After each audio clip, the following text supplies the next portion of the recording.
Okay, then, shall we start now? Hello, are you all right? One can unmute, yes? Yes, sir. Okay, right. Today, happiness and human resource management, an interesting topic. Not a usual topic, traditional topic. This is a new topic, usually coming under social HRM, happiness and human resource management. So after studying this note and lecture successfully, I expect you to achieve these seven objectives.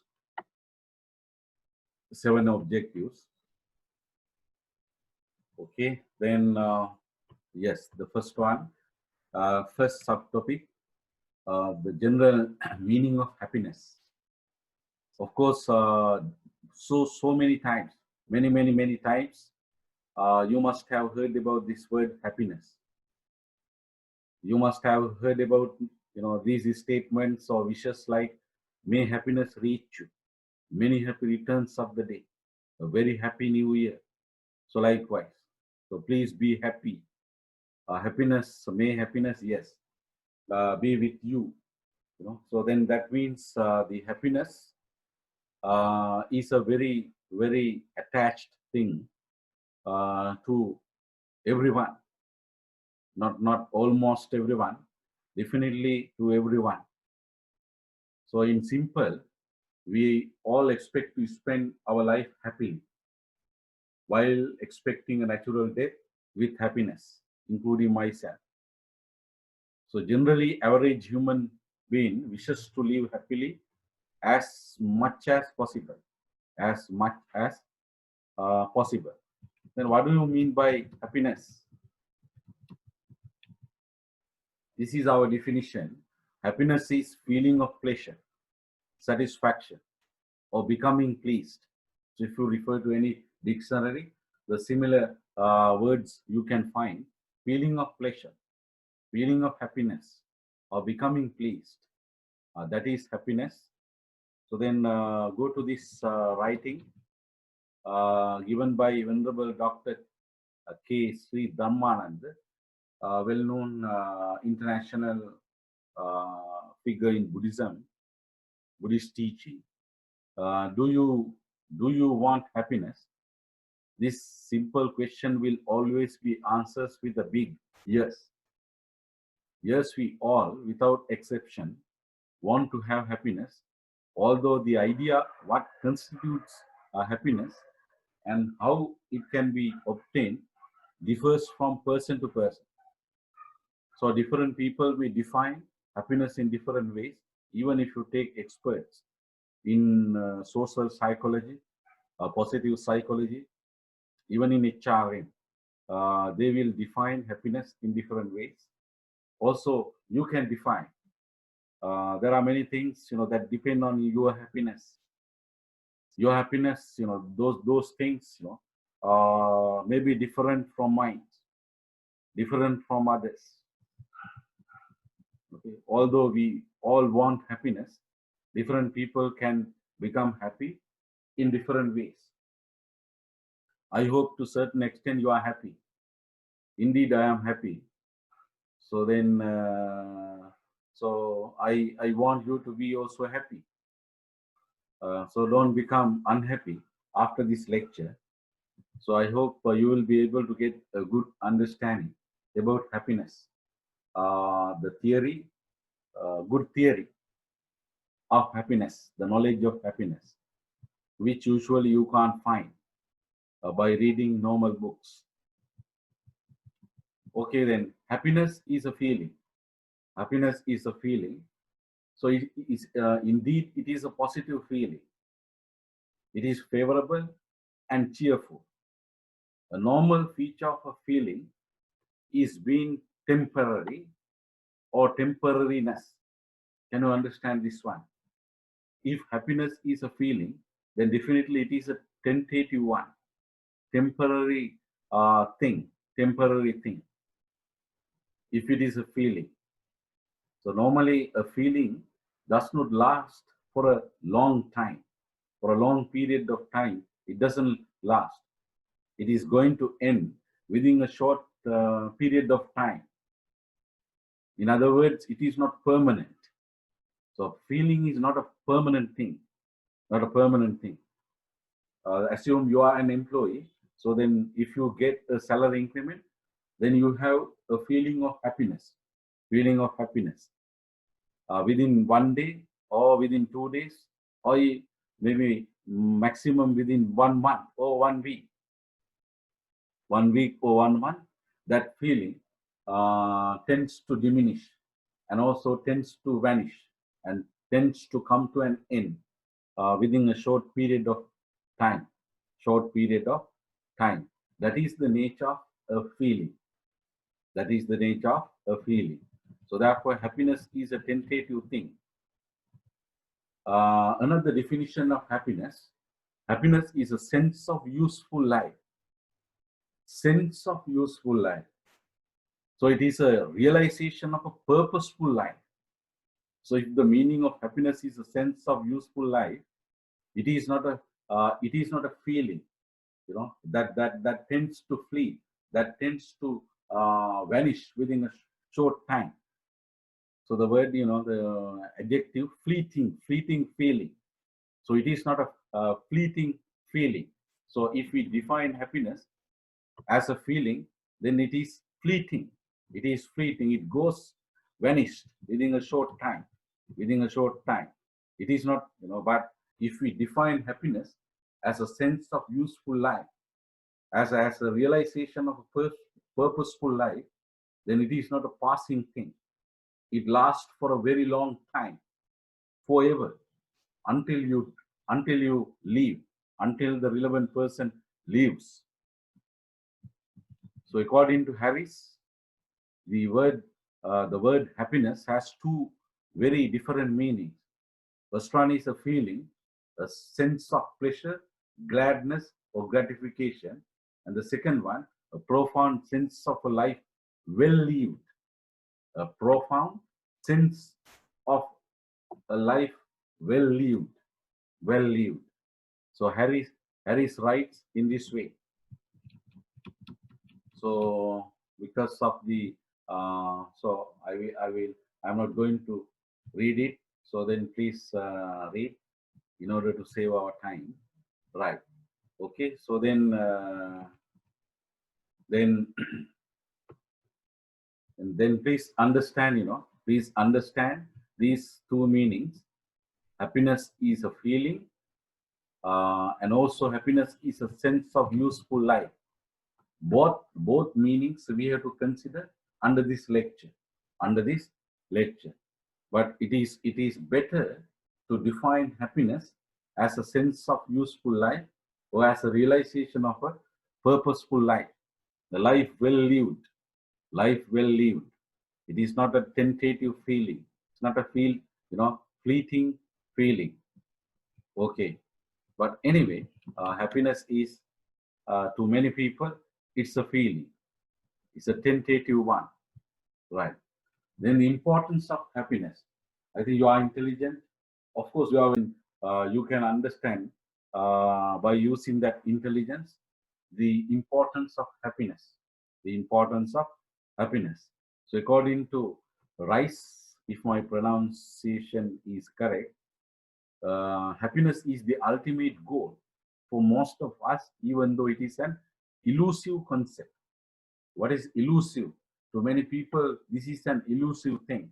So that means many people try to be happy, but at the end they are not happy. Even though almost all the people attempt to maximize happiness, but most of the people seem to have been unhappy. So unfortunately, so then this Rice writes, elusive or not, happiness is something most of us never give up longing and searching for as long as we live. as long as we live. It is a theme that continues to preoccupy us. Preoccupy us. Indeed, it is so central that we might say that desiring happiness gives us a reason for living. Reason for living. So an interesting writing. An interesting writing. Okay, so even though, so the happiness is something most of us never give up, longing and searching. It is elusive. So it is a theme that continues to preoccupy us. So it gives a reason for living, reason for living. Okay, right. So it is possible to accept the goal of happiness as the general goal of life. Myself and Lim Kom Ten, a Chinese professor, in 2014. So it is possible to accept the goal of happiness as the general goal of life. General goal of life. So this is our writing. So then I'm not going to read it. So please read and understand. Right, look at this one. Look at this figure. Have a serious look at 7.1, employee happiness and its effects. So here we have employee happiness. So what is the impact of employee happiness on these things? Job performance, positive. Job satisfaction, positive. Mental health, positive. Physical health, positive.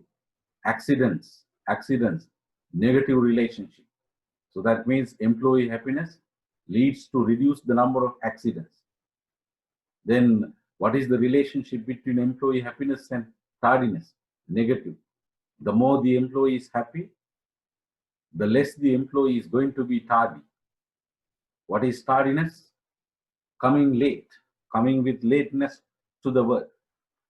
Then absenteeism. What is the relationship between employee happiness and absenteeism? The relationship is negative. Employee happiness is negatively related to absenteeism. Then what about the relationship between employee happiness and employee turnover? Employee turnover. Negative relationship. Employee happiness will lead to reduced employee turnover. If employees are happy, then they have more tendency to stay within the organization. They will postpone the intention of leaving the organization. So resulting in reducing employee turnover. Then customer satisfaction. Happy employees will make customers happy, customers satisfied. Then there is a positive relationship between employee happiness and customer satisfaction. The more employees are happy, the more they are going to make customers satisfied. Then organization and citizenship behavior. So that means, so what is organization citizenship behavior? That involves the voluntary actions done by the employee because the employee loves the organization, because the employee knows that the success of the organization determines his or her success. Happiness of the organization determines his or her happiness. So then, in addition to duties to be performed according to job description, the employee performs other things, various actions. They come under organization citizenship behavior. So then there is a positive relationship between employee happiness and organization citizenship behavior. They do various things, indeed, which are not going to be paid by the organization, but they do these things, those things for the organization, exhibiting organization citizenship behavior. Okay, so therefore, this figure is an important figure that shows various positive effects because of employee happiness. or positive effects of happiness. Right. Then the research studies done by Barbara from the University of North Carolina reveal that happiness brings our best potential in 4 concrete ways. First one is intellectually. So that means positive emotions. So they help the person learn faster, think more creatively, and resolve challenging situations. So intellectually, relating to your positive emotions, thinking, resolving. Then psychologically, second one. There are 4 concrete ways. So this is first way. This is second way. Psychologically,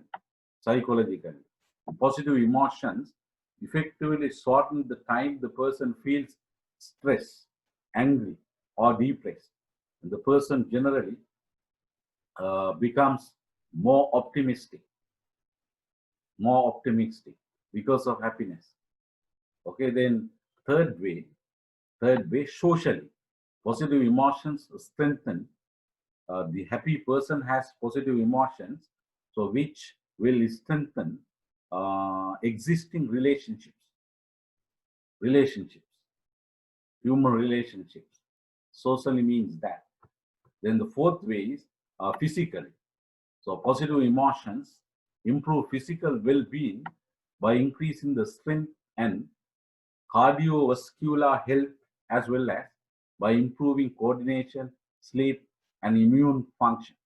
Immune function, very important to face the corona. Now we have to live with corona. Unfortunately, maybe unfortunately, it is likely that we will have to live with corona for another 1 year, maybe. 1 year, yes. Some experts have forecasted in that way. Okay, so therefore, you can understand there are research studies which also show the positive results. So there is a positive impact of happiness on various aspects: intellectual aspect, psychological aspect, physical aspect, and the social aspect of you, if you are happy. Okay, right. So if the employee is happy, right. Now we are going to the next sub topic, that is hedonic happiness. Difficult technical term, but we have to learn because I'm teaching advanced human resource management. You are learning advanced human resource management. So basically, there are 2 types of happiness in positive psychology literature. One is hedonic happiness. The other one is eudaimonic happiness. To eudaimonism, I will come to later after this. So then, what hedonic happiness is a kind of happiness mainly discussed in positive psychology. So this is a concept called, there's a concept in positive psychology called hedonism. So what is hedonism? That is an existing psychological approach to discussion of happiness. So when we discuss happiness, there are several approaches. So one existing psychological approach is hedonic happiness or hedonism. Under hedonism, the happiness is labeled as hedonic happiness. So happiness under hedonism, yes, called hedonic happiness, which is alternatively defined as subjective well-being, SWB, subjective well-being. Okay, subjective well-being, right. Luther, is a very famous author of organizational behavior. Luther in 2008 writes, over the years, the importance of happiness has been widely recognized. According to Luther, subjective well-being is an alternative term to happiness. Okay, then, so I would like to use the term subjective well-being for a kind of happiness, not for the happiness entirely. you will understand, after finishing my lecture, you will understand that, subjective well-being is not the whole happiness. It is only a kind of happiness. There are there are many things. There is much thing for happiness. There is another kind of happiness, at least in positive psychological literature. I mentioned earlier, eudaimonic happiness. Eudaimonic happiness. Okay, then, right. Now, so I will discuss now this, what is this hedonic happiness. Hedonic happiness. So under hedonic happiness, there are two major, major types. One type is affective hedonic happiness. Affective. So I have given the abbreviation AHH.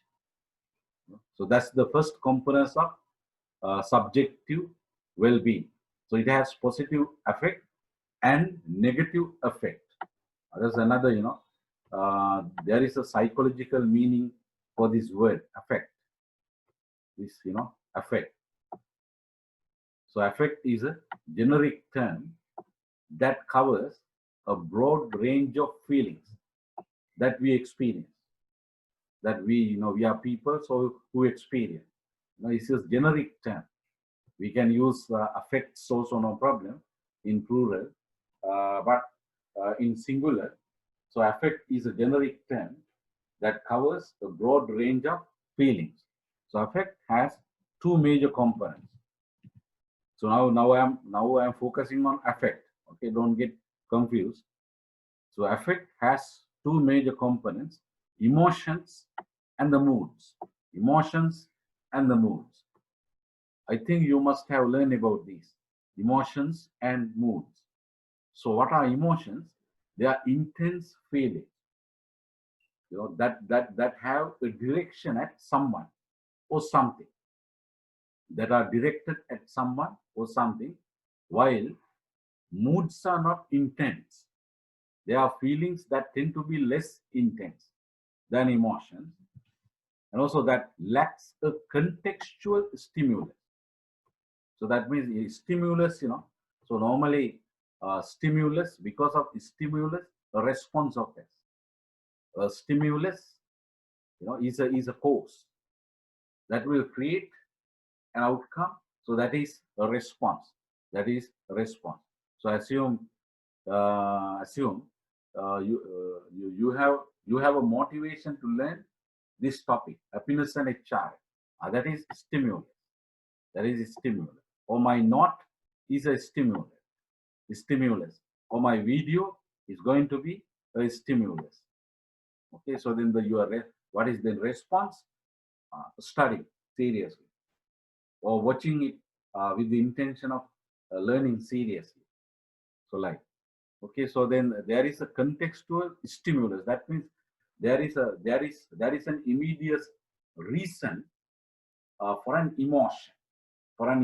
As now I scold you, then you become angry. Then your anger is an emotion. It's not a mood. It is not a mood. Your anger is an emotion. Then so at the beginning, you watched what is this video clip which I showed you. So then then because of that you got a feeling, you got a pleasant feeling. That is a positive emotion.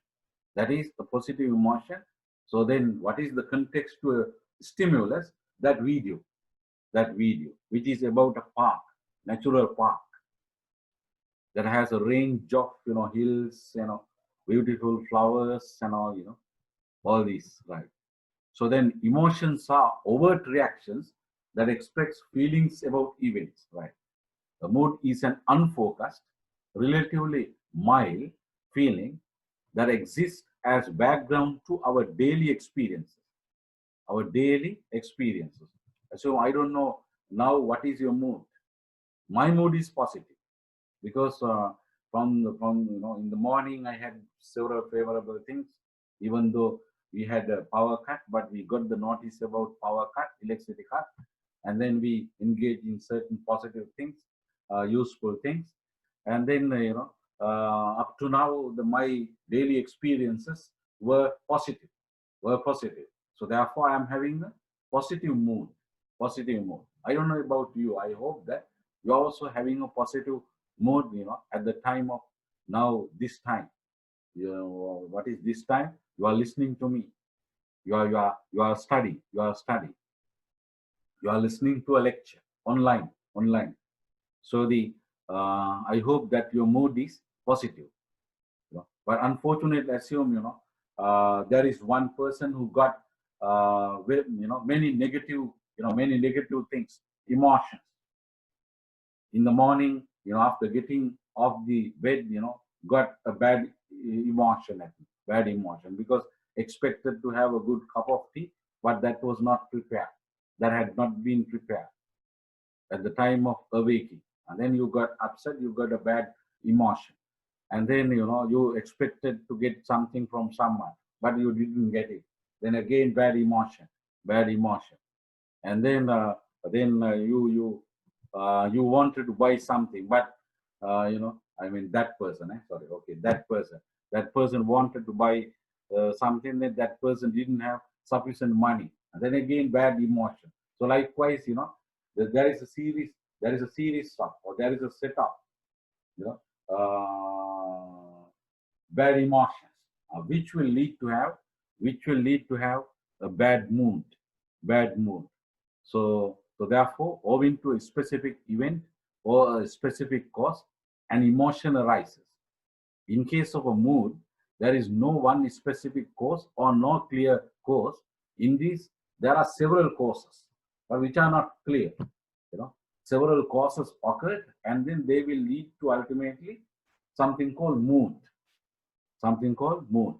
So the duration of an emotion is then short, but the duration of a mood is long, maybe several hours or days.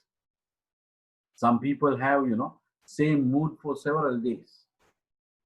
If that is positive, then that is good. But if that is negative, then that is bad for that person, even for the person with whom that person is interacting, will interact. Okay, so then an emotion is more fleeting than a mood. Both, of course, are fleeting, but more fleeting, an emotion compared with the mood. Okay, a distinct facial expression goes with an emotion, but it does not with a mood. So now I am scolding you. Then you will get a distinct facial expression, but on the line I can't see. But anyway, so now assume in a normal situation I scold you very badly, or perhaps you may have the ability not to show a bad facial expression by considering who I am. But anyway, so assume you one of your friends scolds you very badly, in very filthy way. Then you will have a facial expression that is bad. So therefore, a distinct facial expression goes with an emotion. But in case of a mood, we can't see a distinct facial expression, because a mood is a result of several emotions, even many emotions.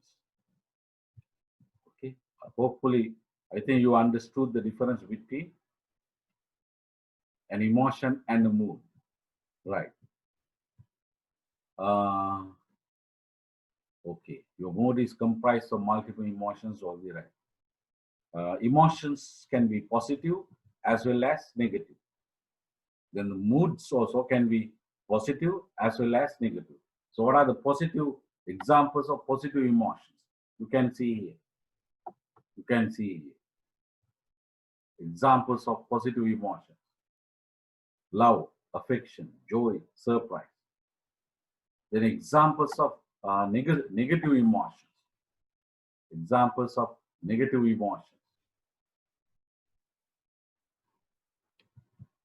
fear, sadness, anger, disgust, then pilikula, contempt, disgust, then guilt, then shame. So they are negative emotions. Okay, right.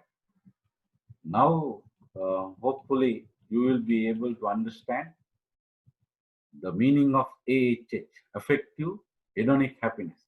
A happy person is a person who did maximizing pleasure and minimizing pain. Minimizing pain, maximizing positive emotions, pleasure, positive emotions. You will get then minimizing negative emotions, minimizing pain. Further, minimizing negative emotions and negative moods, maximizing positive emotions and positive moods. Okay, then what do you get by minimizing and maximizing? What you get is called AHH, affective hedonic happiness. So that is increased pleasure and decreased pain is the extent to which a person is, or you are capable of increasing your pleasure and also decreasing your pain. So if you could increase pleasure in life and decrease pain in life, you are a happy person. Otherwise not. So then last week, think of the last week. Even think of the today. Were you able to minimize pain, your pain? Were you able to maximize your pleasure? If you were able to, then you are a person of happiness. Otherwise, you are a person of unhappiness. Refer to figure 7.2, this one. Effective hedonic happiness. Pleasure. So then if you want to have a high level of effective hedonic happiness, then you have to increase your pleasure. You have to decrease your pain.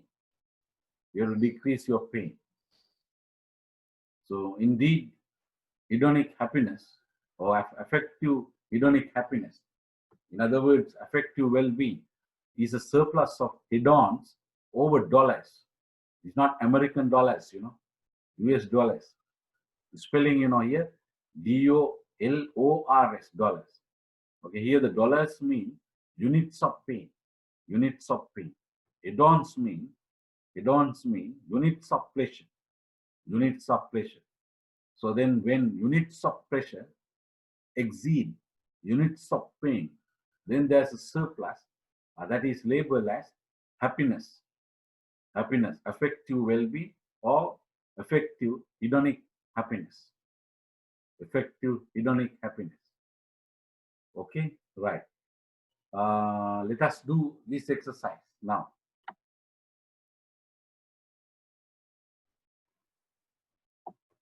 This one. Please go to this exercise. Activity, activity 1, a skill build.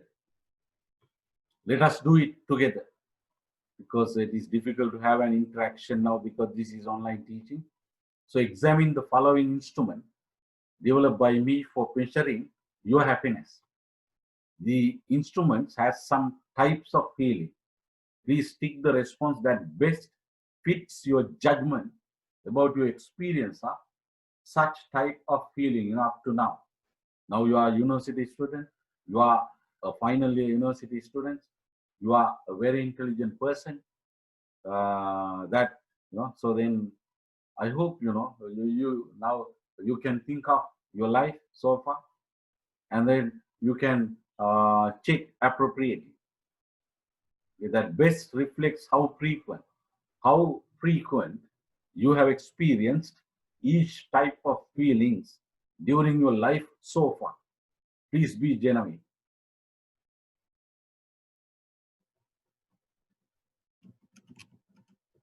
Okay, so then you can do that. You can do your work. So let me give my answer relating to my life. Love. So I'm here. Then instead of checking, so I will put this cross one, easy for me. Then affection, not always, but often. Often, let me pronounce it as often. Then 3, surprise, no, joy. Joy also, often. Then surprise, sometimes. Then fear, rarely, usually. I'm a real man, so therefore fear, rarely. Then, especially because of Corona now, definitely we have a fear. This is a special situation. Then rarely, right? Then sadness, rarely. Then anger, that is, I had a weakness relating to anger, but now I have improved to a great extent to manage my anger. So then sometimes, so then the disgust sometimes, then guilt, rarely, then shame, rarely, yes. Okay, then now let us give scoring. 4, 4, 4, then 3. So if you have a question, please raise, unmute and raise. 4, 4, 3, 3, 4, 4. Okay, so then my total points regarding myself evaluation, total points 37. So it will be 37. Okay, so then answer the following questions. What type of happiness does this instrument measure? What type of happiness does this instrument measure? Of course, AHH. What does AHH stand for? Affective hedonic happiness. Is this type of happiness important to you or very important to you? So I don't know about you. So you have to answer. This is about emotions and moods. The positive emotions. Right? So here in this, as far as this example is concerned, right? Positive feelings such as love, affect, joy. To what extent, are they important to you? Are they very important or are they important? But usually, they are important, but there may be some people to which they are very important. So I don't know about you. Then surprise, fear, sadness, anger, disgust, disgust, then guilt, then shame. Right. Let me answer as far as by considering myself. Yes, by considering myself, this type of happiness is not very important to me. Genuinely, this type of happiness is important to me, not very important. So I don't know about you. So then you have to decide. Okay, then right. Then what is your degree of happiness as per the instrument? Right, you can decide now. So in my case, 37. Right. So where is 37? Here. So then my affective hedonic happiness is high. It's not very high. Okay, so then I am happy because I am at high level. Also, this type of happiness is not very important to me. Only it is important to me. Okay, so then think of yourself genuinely and then decide. But most of the average employees, I must say, most of the average employees, this type of happiness is very important. Okay, right. And how do you use the results of your measurement? So then you can, If it is low or very low, terrible. Low also not good. Moderate is just okay. So then very low means, you are now unhappy. So then that is not a good situation. Yes. You have to take serious actions. You have to change your life. You have to you have to be a real manager of your life, real driver of your life. So, buy, or in order to maximize pleasure, by minimizing pain.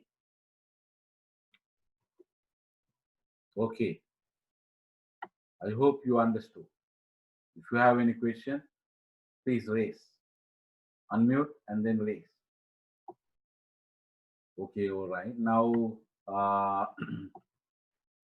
now shall we go to the second component of subjective well-being? That is cognitive hedonic happiness. Abbreviation is CHH. Cognitive hedonic happiness. So it is life satisfaction. It has global life satisfaction and dimensional life satisfaction. So as a whole, so let me ask this question. As a whole, are you satisfied with your life? Your answer for this question is called your global satisfaction or overall life satisfaction. So overall life satisfaction involves feelings that derive from an evaluation of the life. So then here you have to, this is cognitive, cognitive, not affective. Affective relates to emotions, feelings, moods, but cognitive relates to thoughts, thinking. So therefore, here you have to think of your life, and then you have to do a serious evaluation, and then the result can be labeled as overall life satisfaction. So it is the degree to which an employee has favorable or positive feelings about his or her overall life after a thoughtful evaluation. Right, now let us do activity 2.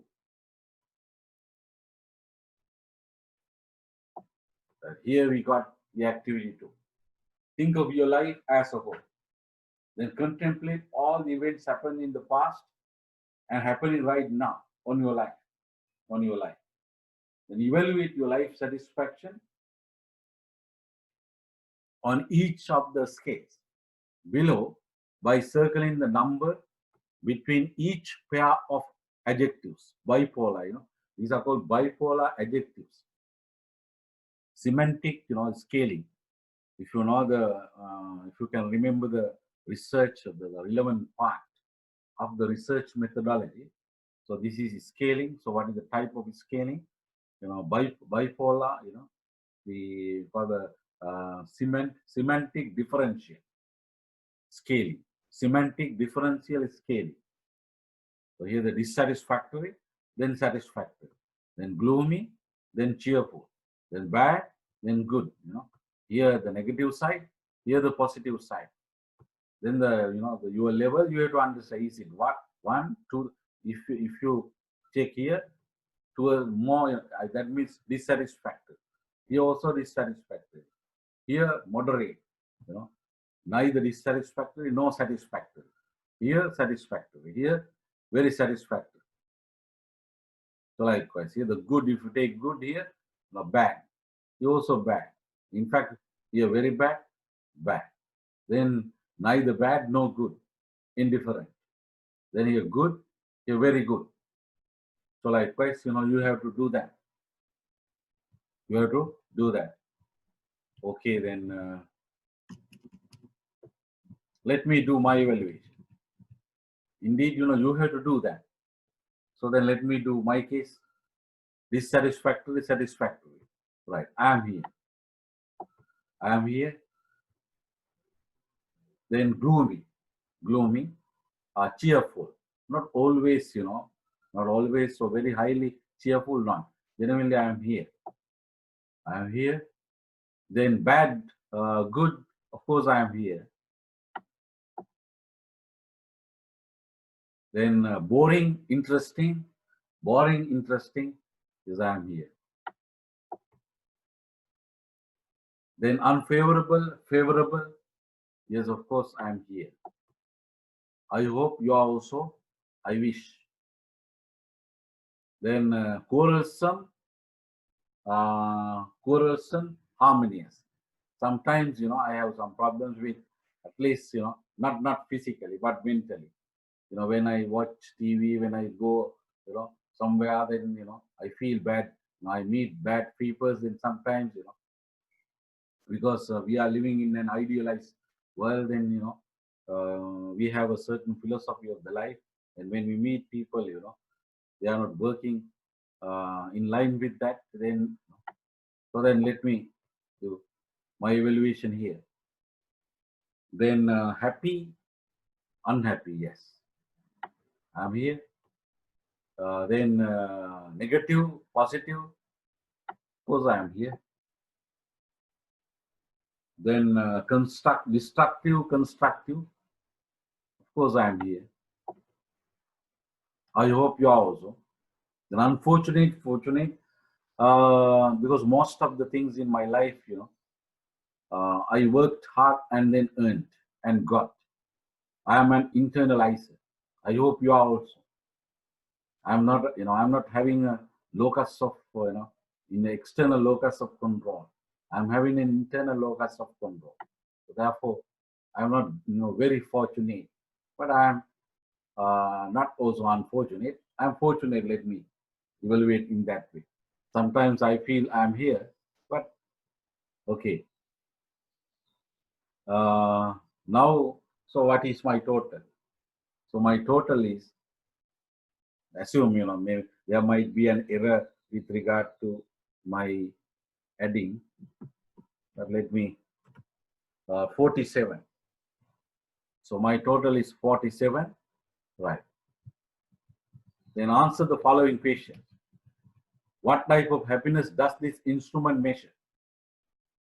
Of course, it is global life satisfaction, which is a first component of cognitive hedonic happiness, CHH.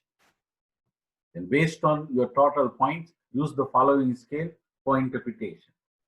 So as far as I am concerned, then my total has 47 points, then I'm here. So very high. Right. Okay, then how do you use the results of your mission? So if you are very high, then it's okay, many things are, have been going with regard to you favorably, positively, happily, interestingly.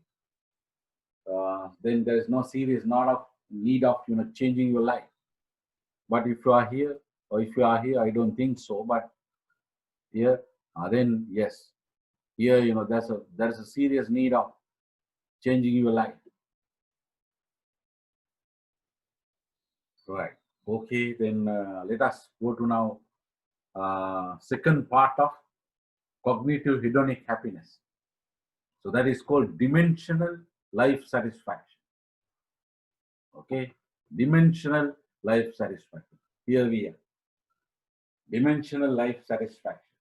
That's the degree to which an employee has favorable or positive feelings about various domains of his or her life after a thoughtful evaluation. This one, oral evaluation. Orally, what is your life? But here, you have to consider various aspects of your life, dimensional life. So that has, various domains. The life has various domains. Okay, so then it is a pleasurable or positive emotional state resulting from the appraisal. Appraisal means an evaluation of different aspects or domains of one's life. So that's the extent to which you evaluate your life domains such as work, family, social, educational, religious, recreational, and the other. Okay, so therefore all the aspects of your life are considered under the evaluation of life. Okay, right. So look at this one now, cognitive hedonic happiness. Cognitive hedonic happiness, that has two parts, two components. First one is global life satisfaction, overall life satisfaction, and this one dimensional life satisfaction. So under that, various domains: work, family, finance, social affairs, education, religion, recreation, and others. Maybe under others, political, healthy, your exercises and all these things, concern of your health. Then if you do politics, then political things. So likewise, okay, others. Right. Now, let us do the third activity.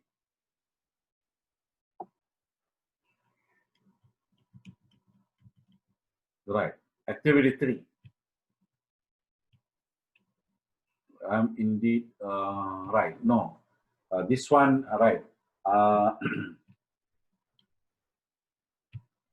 Yes. Okay, let us do this one. Activity 3. Do the following self-evaluation honestly. Following self-evaluation honestly.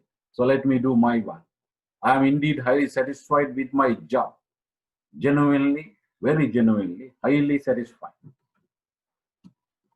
Okay, so then 5 marks. So 5 points can be given. Then my marriage life does not make me happy honestly. Strongly disagree. Strongly disagree. Then 5 points. Owing to current economic conditions, I had to take a lot of loans and I have to pay them with high interest. High interest. Strongly disagree. Of course, there are many people, who obtain loans from me. It doesn't mean that I'm very rich, But anyway, my financial management is excellent. Okay, right. Then I am a social person doing social works and I have a lot of friends. Here, I am here. Sometimes I am here genuinely, but average, because I had old friends. So with whom, I have certain contacts. So then because of my busyness and because of this, my scholastic academic life, so then let me give here.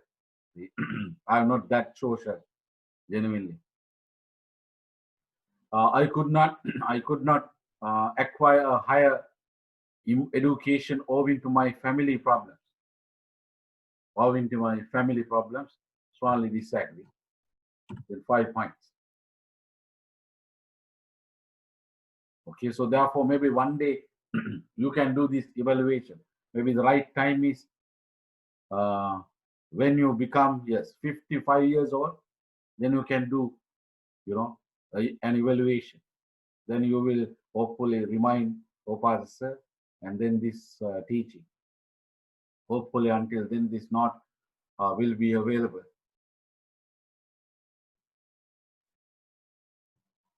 Though due to so many other things, I could not engage in observing doctrines of my religion. I'm a Buddhist, so then here, I can say due to many, let me put here, right. So then 4 points. Due to so many other things, of course, indeed, I could not engage in observing doctrines in my, but,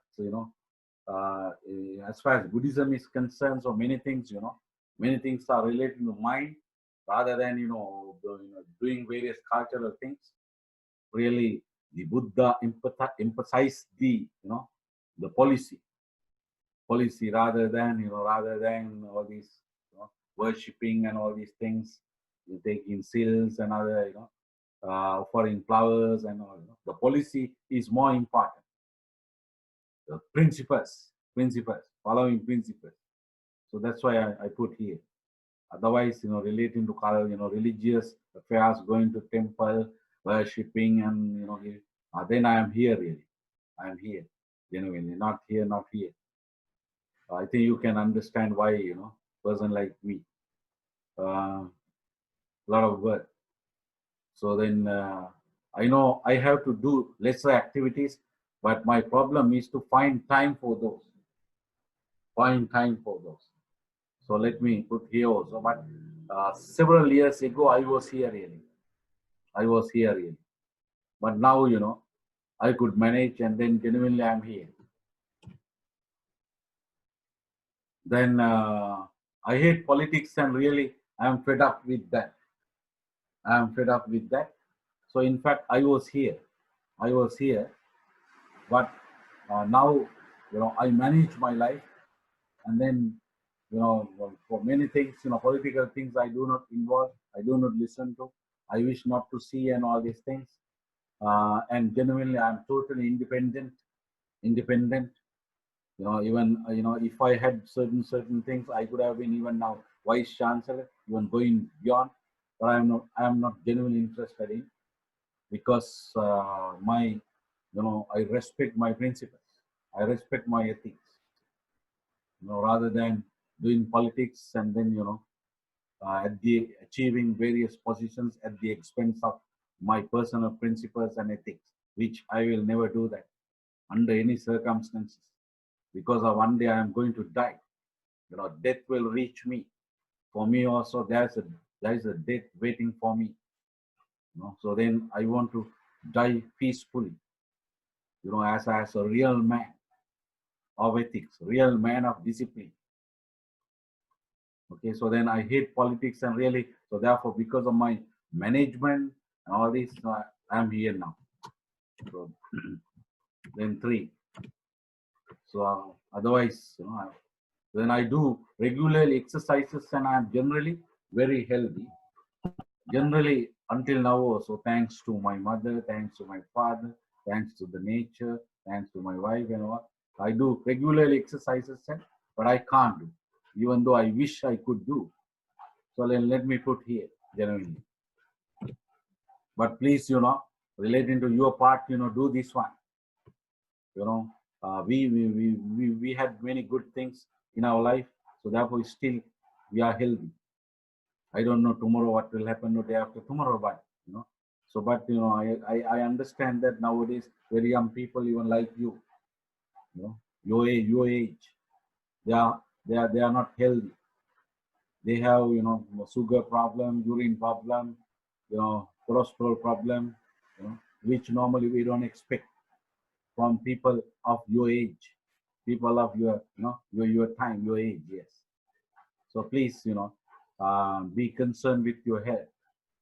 You have a wonderful life in future, wonderful future. So therefore, you have to, you have to enjoy your life. You have to work. You have to be a serious person in future. You will have to contribute immensely by being a graduate, even a postgraduate one day. Right. Then almost all the aspects of my life are favorable so far. Favorable so far. So then overall, so I can take here, then 5 points. Then my total, will be 43. My total will be my total points will come, yes, as 43. Yes, 43. Okay, then answer the following question. What type of happiness does this instrument measure? It is dimensional life satisfaction. It is dimensional. This instrument measures dimensional life satisfaction, which is the second part of cognitive hedonic happiness. Cognitive hedonic happiness, CHH. Then what is your degree of happiness? All these now we have. Okay, so then my 40. Yes. So my case be 43, and then yes, I am here marginally. So I am here 43. Okay, right. So then I hope one day you should be here. Still, you have to spend various things in future. You have to deal with various things. Still, you are university students, right? Then discuss your research and what are aspects of your life covered by this instrument. So this instrument covers, yes, work life, work, family, political life, those things.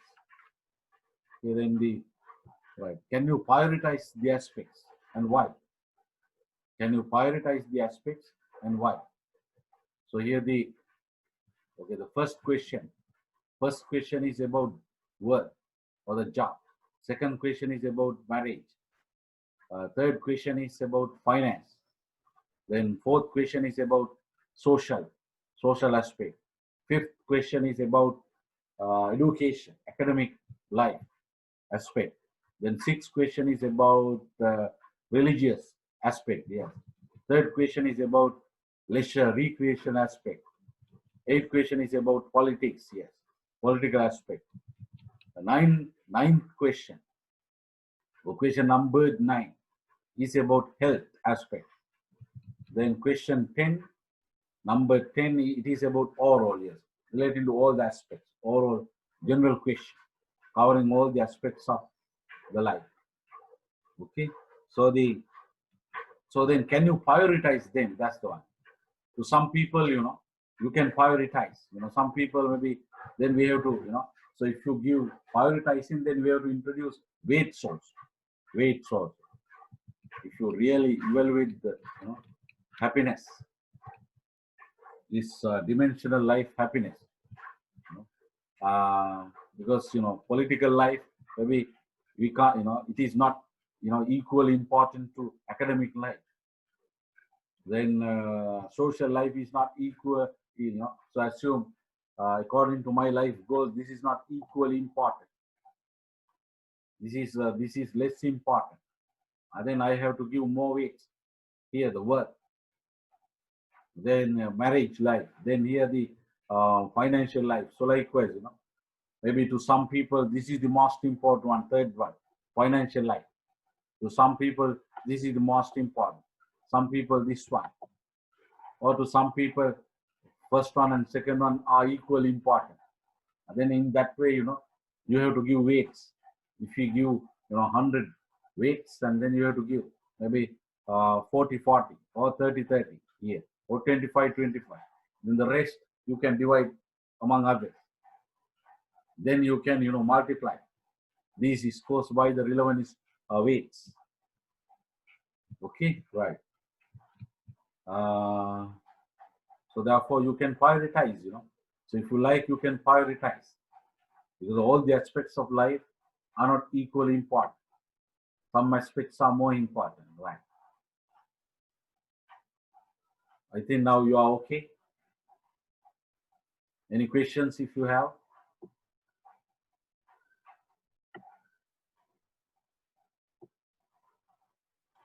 Okay, then shall we go to the next part, the next sub topic.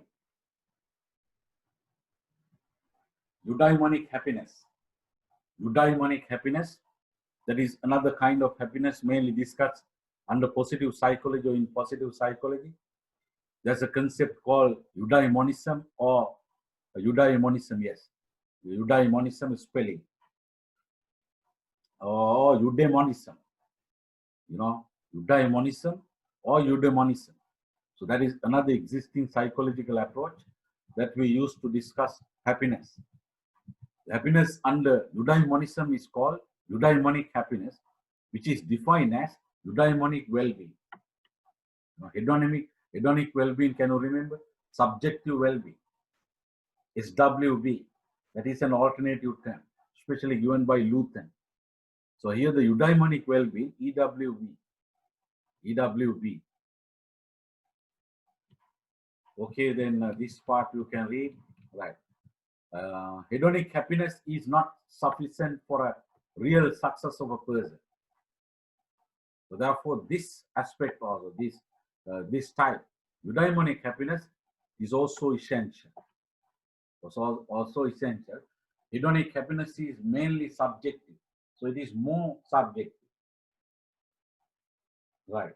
Eudaimonic happiness comes from one's living according to virtues and self-fulfillment. Virtues and self-fulfillment. Bonneville writes, okay, let us Try to understand what Buñuel has written.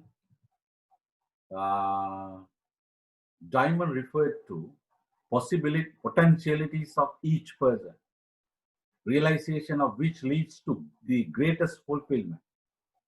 Effort to live in accordance with one's diamond, the congruence between this and people's life activity lead to the experience of eudaimonia. The words are difficult, but anyway, so don't worry. Eudaimonia is something,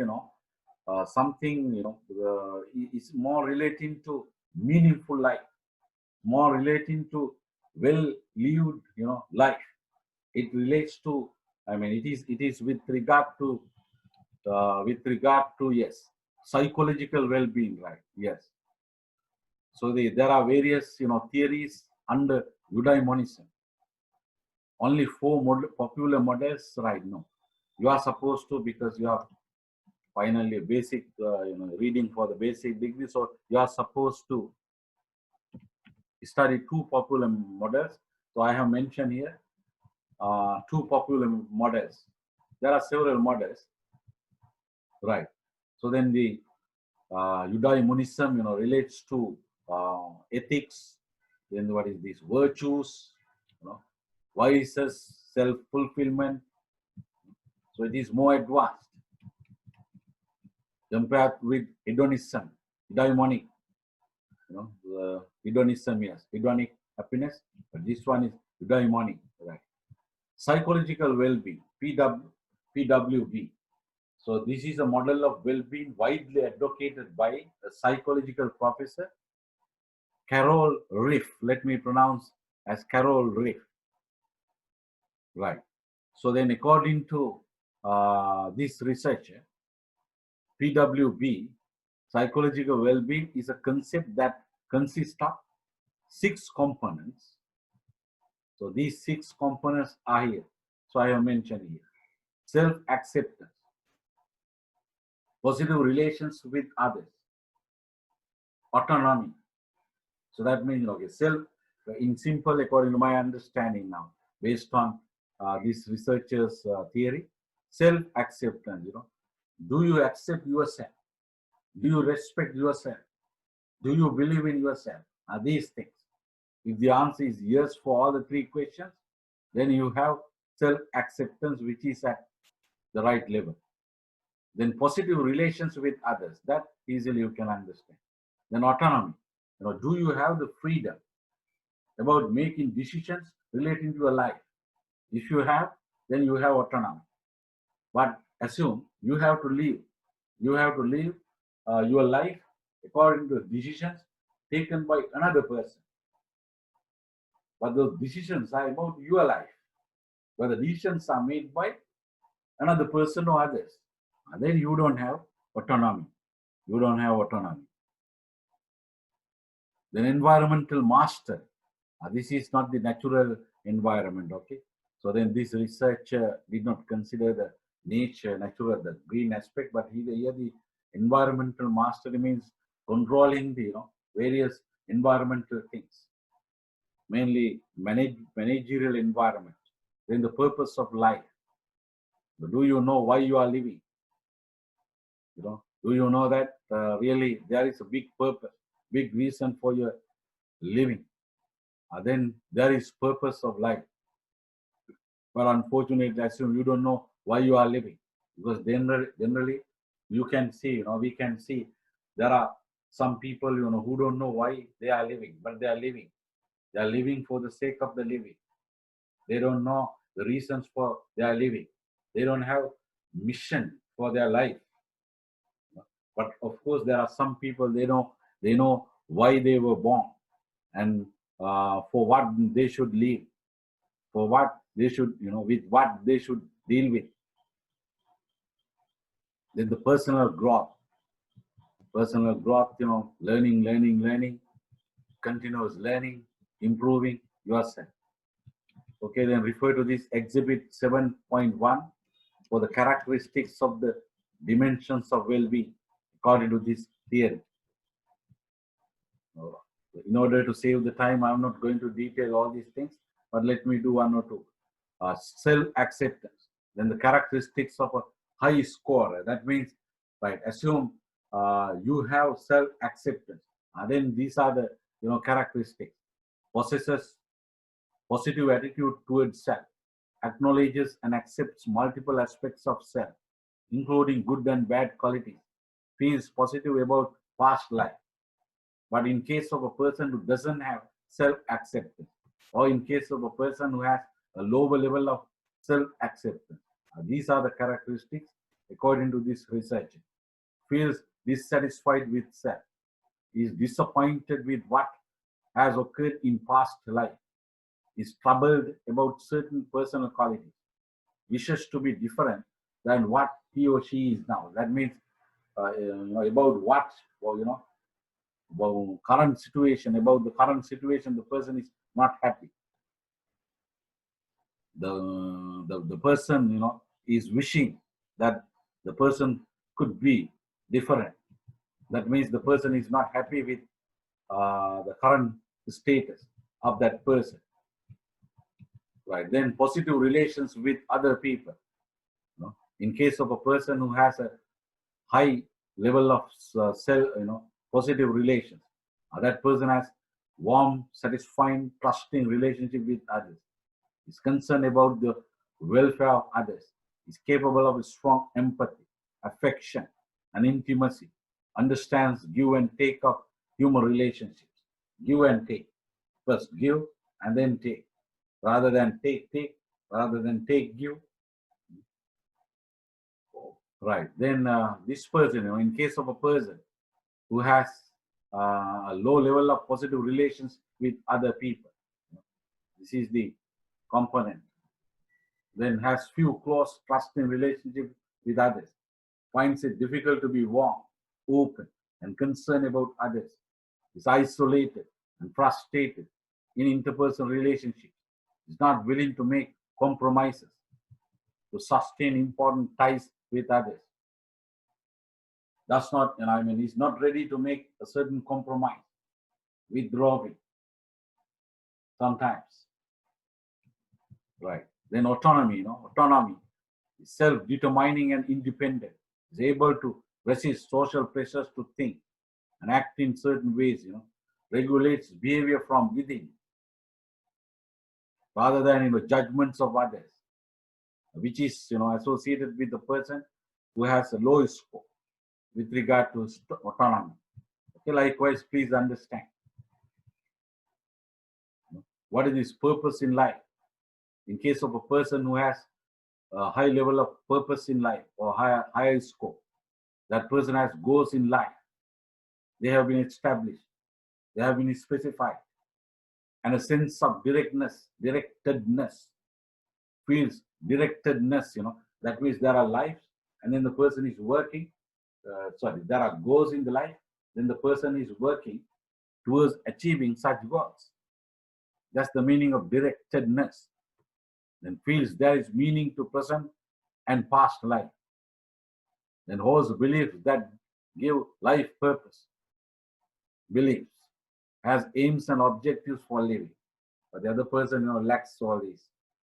In case of a person who has a low score, low level of purpose in life, personal growth, has feeling of continued development. Now you are listening to me. Now you are reading for a course like Advanced HRM. Personal growth. Hopefully, to learn is to change positively. Real learning is, real learning is a permanent positive change relating to thinking, relating to feeling, relating to actions, relating to your, content of knowledge. Right. Okay, then so you can see here the model, the components of Rick's model of psychological well-being, figure 7.5. These 6 components you can see: personal growth, self-acceptance, autonomy, environmental mastery, positive relationship, purpose in life. Okay, so, to great extent, if you have these, then you are going to have a high level of psychological well-being, or you have. Right. Then another interesting model, the second model under this, what is called eudaimonism, authentic happiness model. So that was introduced by Martin Seligman in 2002. So according to him, there are three types of life. There are three types of life: the pleasant life, the good life, and the meaningful life. And the meaningful life. Yes, meaning good life. This is the life in which the person maximizes positive emotions and minimizes negative emotions. So this life involves trying to have a maximum amount of enjoyable and cheerful experience. This relates to, what is this? The first approach, to the discussion of happiness. That is hedonism. Under hedonic happiness, can you remember effective hedonic happiness? Hedonic effective hedonic happiness. Yes, effective hedonic happiness. This relates to that. Hedons. What is called the units of hedons and the units of dollars. Can you remember? Units of pains, units of pleasure. So then there must be a surplus. Then the person will have what is called that effective hedonic happiness. Okay, so then this model, even though we are discussing on the eudaimonism, this model has that part of the present life.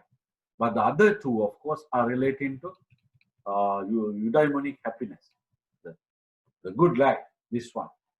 This is the life in which the person gets immersed and absorbed in the tasks at hand. This life involves attempting to engage in activities the person likes.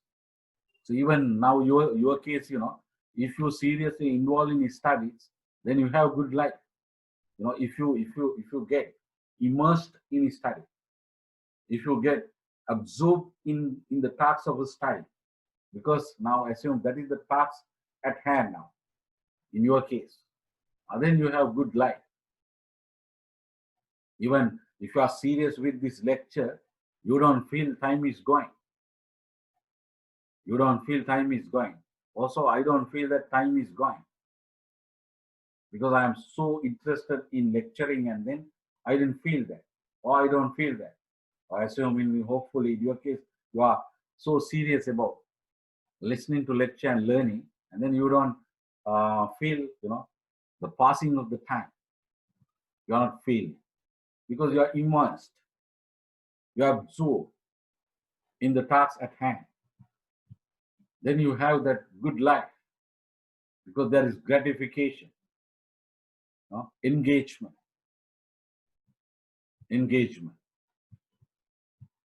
Right.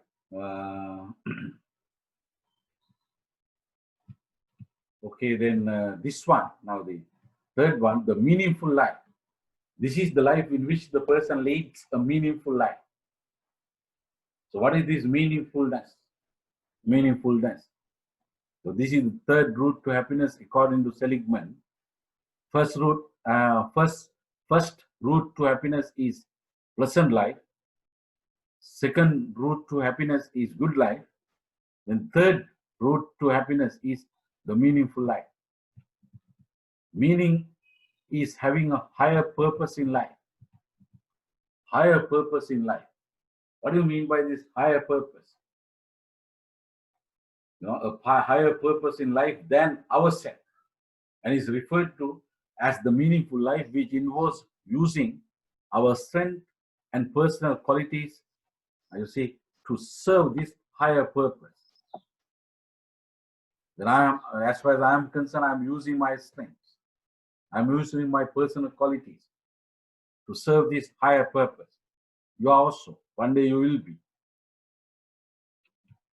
Okay, so then what is this higher purpose? Right, let me, the meaningful life is really, you can read these things, in order to save time. I'm not going to deal with them. So please be serious and then study yourself. So then by using my memory, I can tell you, meaningful means it is not, serving for you. It is not maximizing your wealth. It is not maximizing your education. It is not maximizing your, positive emotions and positive moods by minimizing negative emotions and negative moods. And then what? It is about serving for others. It is about serving for others. It is about living for others. Living for others. So then at this time, my memory goes to my mother. So then my mother raised 8 children.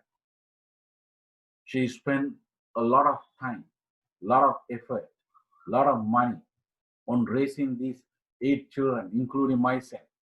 I am the second in the family. And then she lived, most of the life. She, lived for others, including myself. Then indeed, her life is meaningful. She spent really, to a great extent, a meaningful life. So there is another person who didn't raise anyone, who didn't treat anyone in personal life, who didn't have, who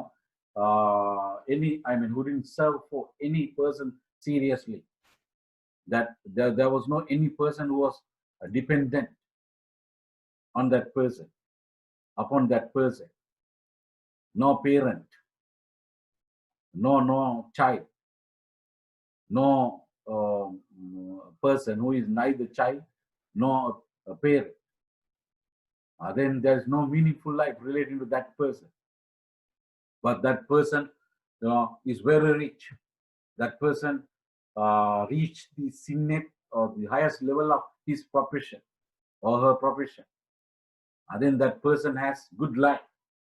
That person, because of money and all these things, emotions, pleasures, minimizing pain and maximizing pleasure. Yes, that person could. And then that person has pleasant life. That person has good life, but that person doesn't have meaningful life. Meaningful life. Okay, then full life.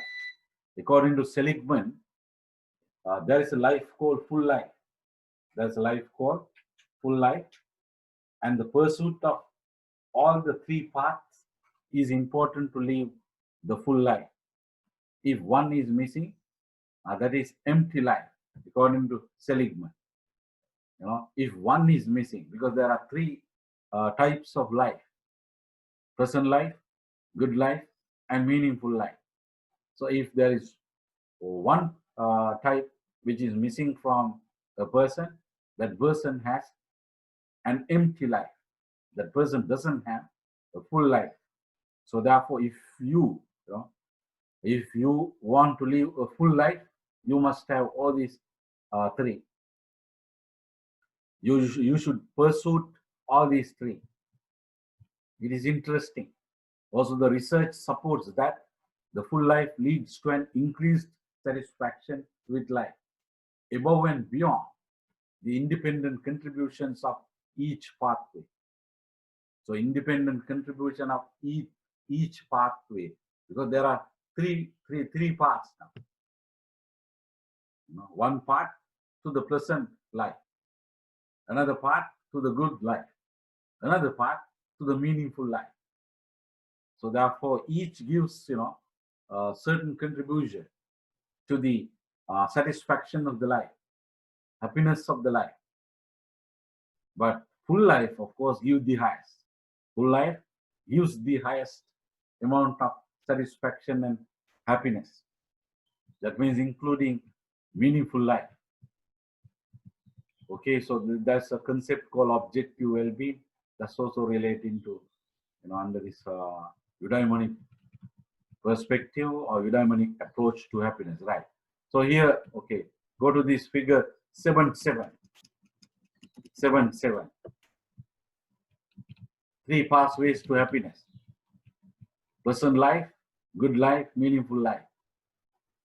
Pleasant life devoted to pursuit of positive emotions. You want to you want to enjoy, you want to see films, you want to, associate with people just to enjoy, to satisfy your body, satisfy your eyes, satisfy your mouth, satisfy your nose, satisfy your other,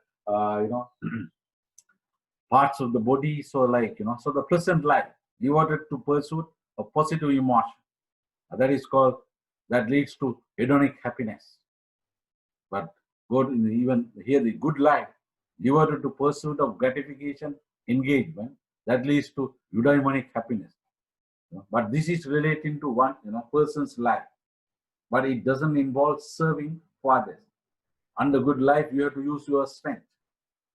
You have to use, minimize your weaknesses. You have to use all your resources, to be engaging, to be immersed in what you like, what you prefer. So that may be your job. That may be your self-employment in future. And then you will have good life.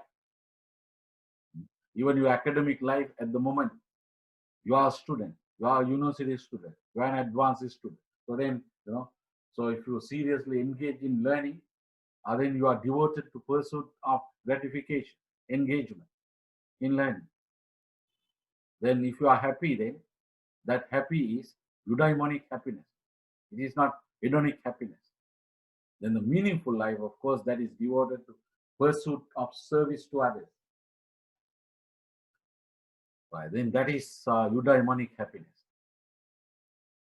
Okay, all right. Then, then you may wonder, then, so what I offer you? So this is, my model of course, this was supported by that my friend who is that Chinese professor. Ascertain life goals approach. Ascertain, that is called another perspective about happiness. Ascertain life goals approach. So under this, so it is viewed that a person does ascertaining. So that means finding and establishing the life goals. Finding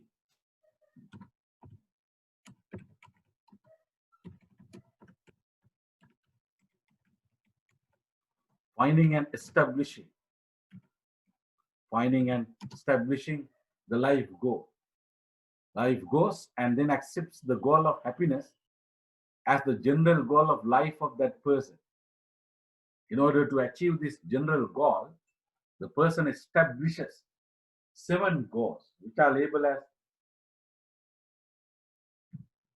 specific goals of life. Specific goals of life. So then what are the specific goals of life? So assume, if you follow this theory or this approach, then what you have to do is you have to consider happiness as the general goal of your life.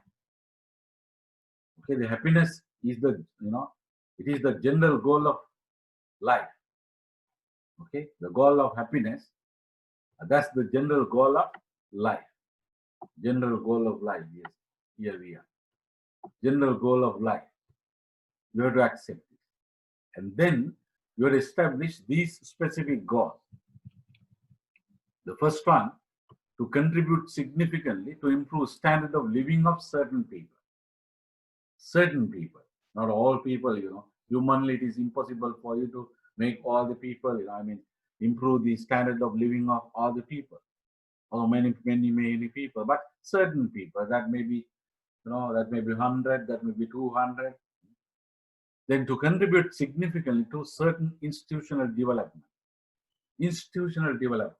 improving an organization, improving a department, improving a certain unit, institutional development. Then to be a person who is special, giving from his heart, making the world a better place for those whose lives he or she touches. Especially, maybe they may be children, they may be spouse, they may be parents, they may be other dependents. So even they may be students. To be a highly successful professional in a certain field of development. Then to become a person of excellent personal quality, having an excellent personal character. Then to be a person who has passion as well as a mental and physical fit for continuous learning and self-development.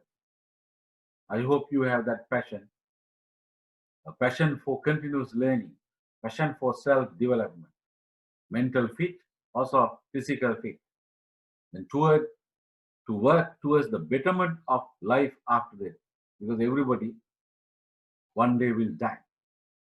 So that this is about spiritual development, to work towards for betterment of life after death.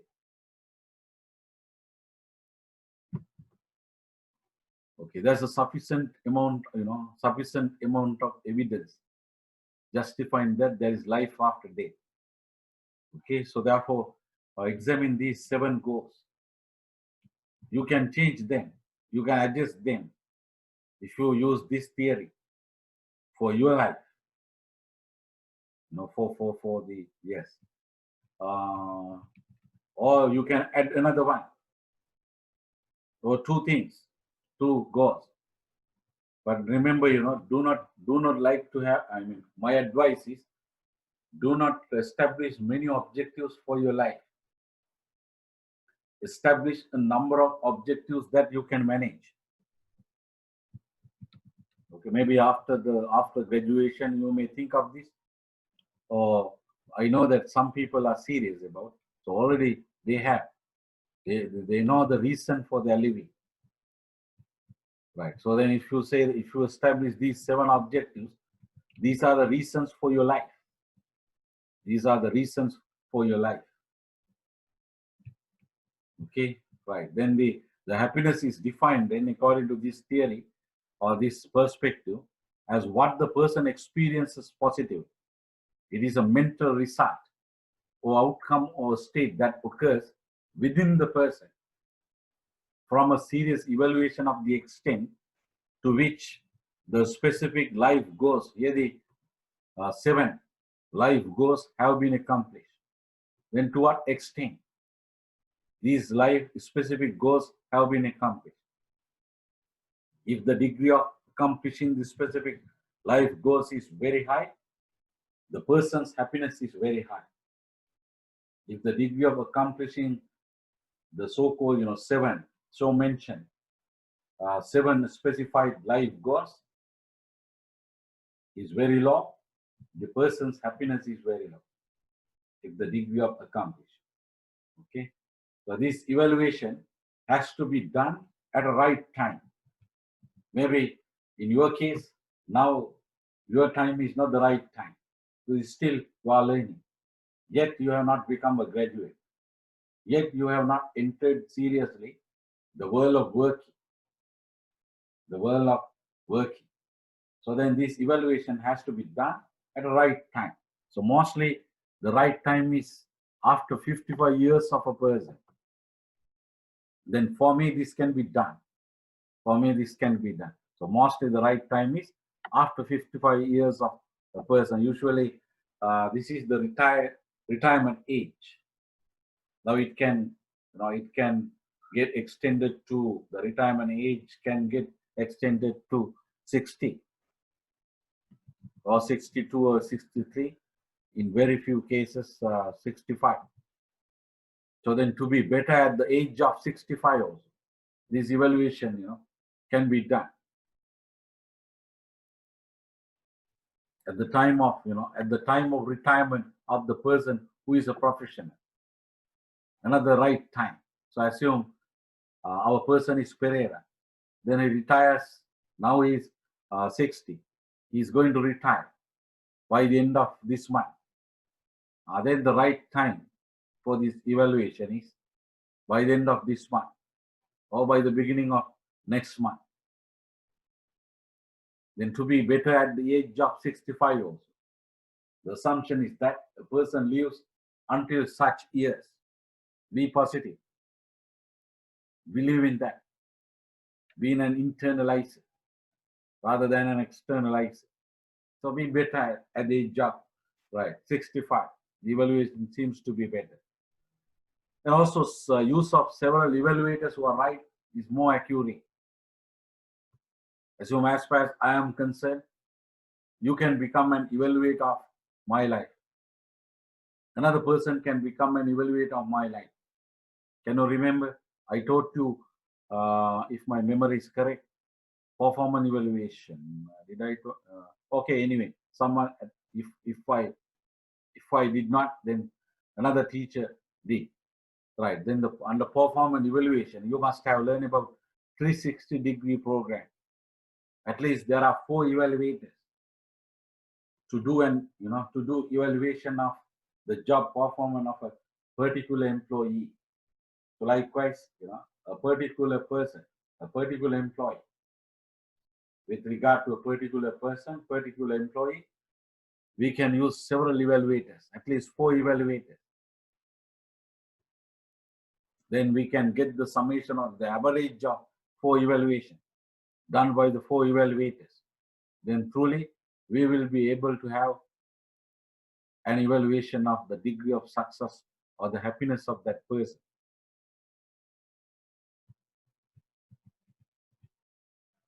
Right.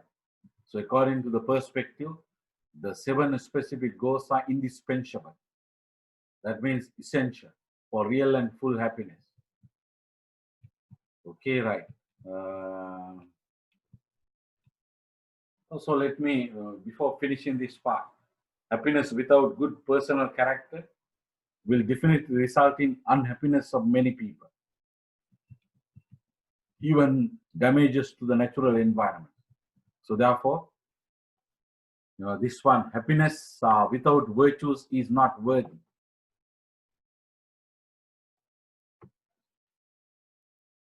Happiness without virtues is not worthy of considering and pursuing, even from the point of sustainability. Sustainability. Right. Okay, then next part is dynamics of happiness. Let us get a break now for 5 minutes break. Okay, let us have a break for 5 minutes.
Okay, then, right.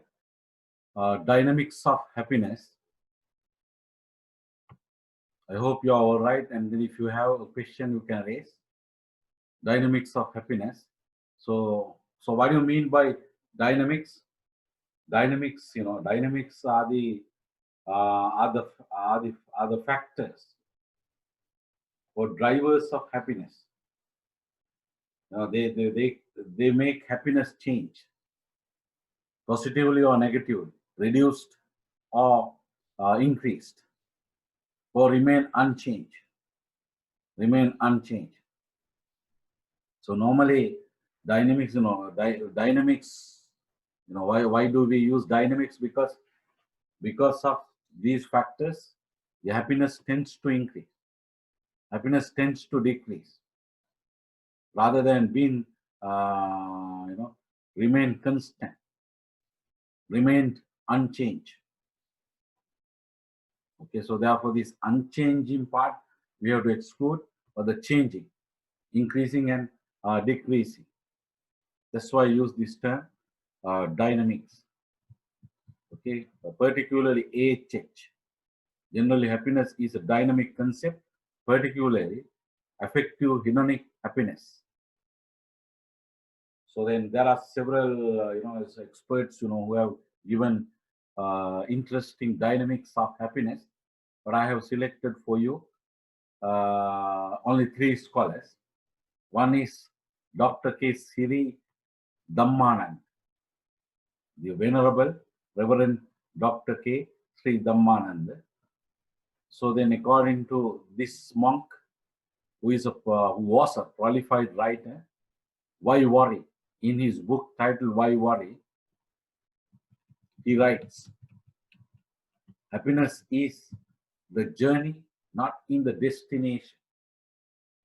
Happiness is in the journey, not in the destination. Happy he who has lofty and noble aspirations. Happy is he who is enriching the lives of all those about him. Happy is he who allows others to live peacefully without disturbing them. Happy is he who is contributing something to make this world a better place in which to live. Happy is he whose work, whose chores, fairs and all, yes, whose daily tasks are labors of love. Happy is he who loves love. Happy is he who is happy. Interesting. I think you don't need me to describe and explain each sentence of this statement, this writing that has several statements. Yes, happiness is, what is this? Happiness is in the journey, not in the destination. Okay, let us take, what is, now you are a student. And what is your destination now? Getting your degree. Getting your degree, maybe the convocation, at the convocation, getting your final certificate, degree certificate. That represents the end of your university education for the first degree. BSc, Human Resource Management, special. So then happiness is in the journey. So what is the journey then? That is destination. What is the journey?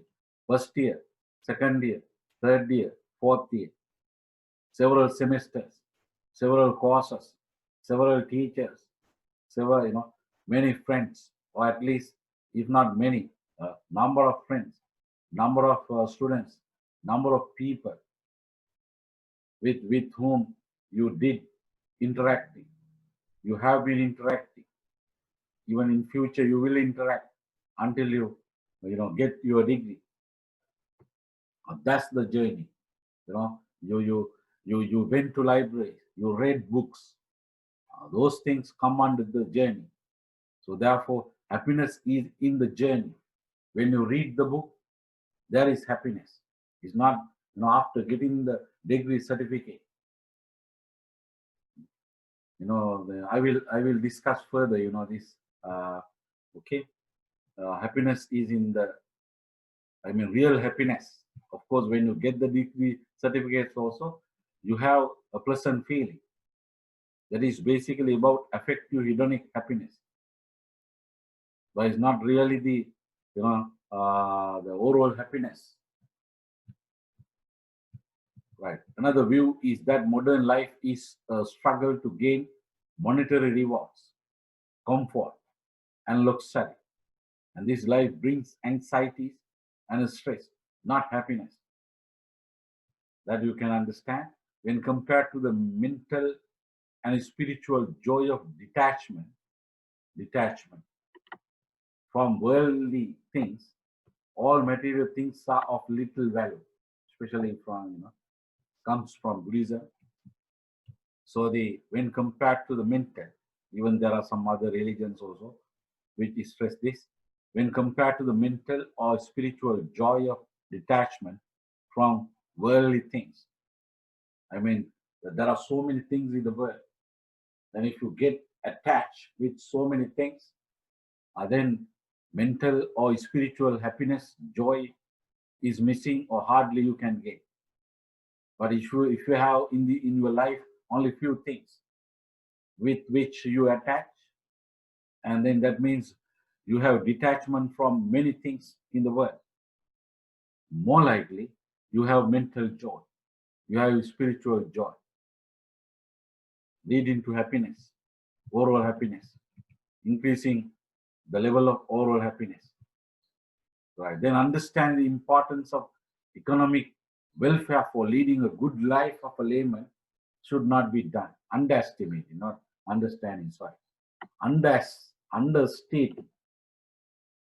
Underestimating or understating. Again, lagu kota takan nodane, sulu kota takan nodane. What is this? The importance of economic well-being. That means, to a certain extent, you must have money. To a certain extent, you must have financial things to lead a good life of a layman. That should not be, forgotten. So therefore, remember that also, dear students, you must have money to a certain extent to be happy. Without money, if I say that you are going to be very happy, no, that is a really, I mean, that's not practical.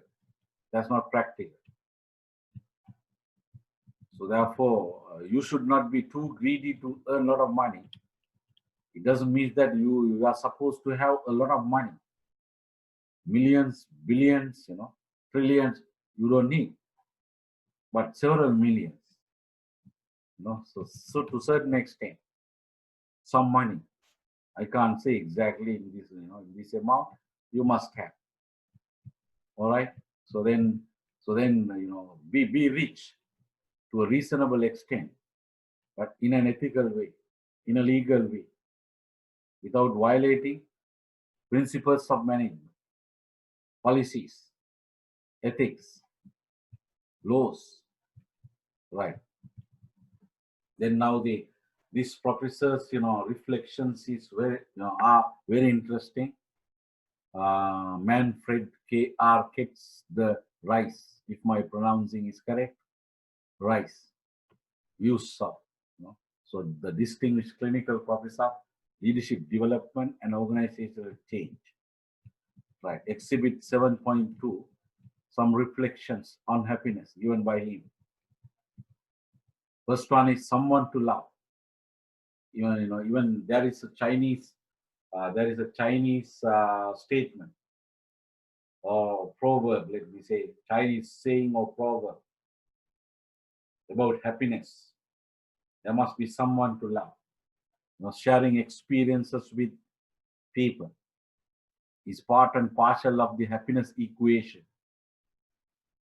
An essential element of the pursuit of happiness is making other people happy. And up to now, how many people did you make happy?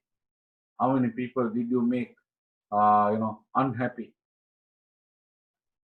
If the number, of making happy exists, the number of making unhappy, seriously, considerably, then you must have happiness. Then genuine physical and psychological intimacy. Please read these things. Then children are important as engineers of happiness because they are catalysts. Who is a catalyst? A catalyst is someone who causes a change, especially a positive change. Okay, so then children are important as engineers of happiness, but there is one condition: right children, quality children. But if you have bad children, then of course they are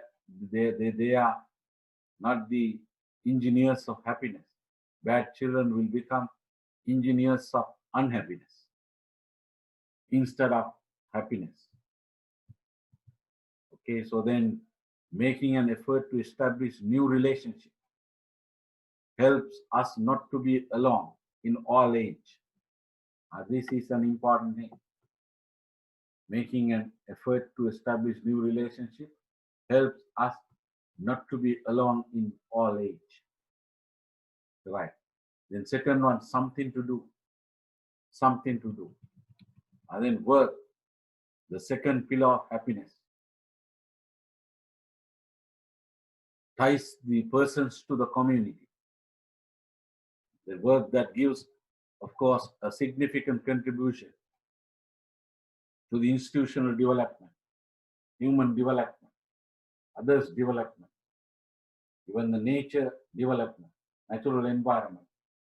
Then you are very lucky, it's very good that if you are going to have that type of work that gives a significant contribution, meaningful work, then something to hope for. That is also something to hope for. Maybe A grade for this subject, or at least B grade for this subject, something to hope for.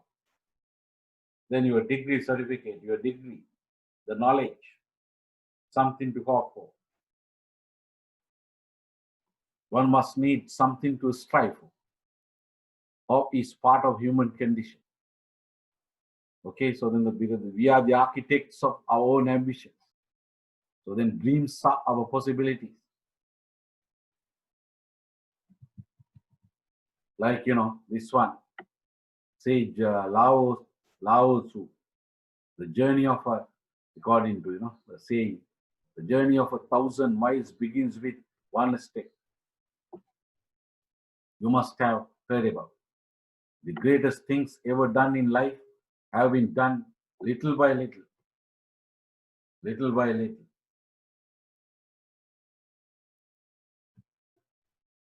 Okay. Achieving equilibrium. That is fourth the reflection according to this professor. Achieving balance sounds like a simple recipe, but it is easier said than done. Of course, having work-life balance, work-family balance, that's a difficult thing. I can teach you. You can learn. But when actually doing it, that is not an easy thing. It's a difficult thing.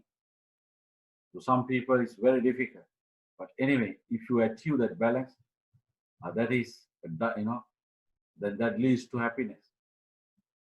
Achieving balance is then the dynamic of happiness.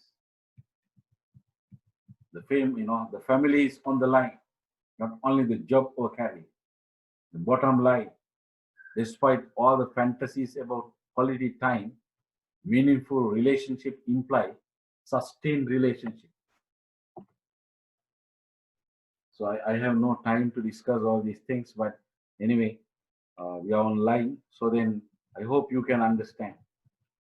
Our efforts at balance in life are an investment in the future. So likewise, even this one, being able to look back at these moments with happiness is to live twice. One day, assume, after 55 years, that will reach to you. I wish you for that. So then you will, you will be able to look at your memories, the past life, the present life, various events, various things, various contributions, various achievements. In case of, achievements and contributions which are significant.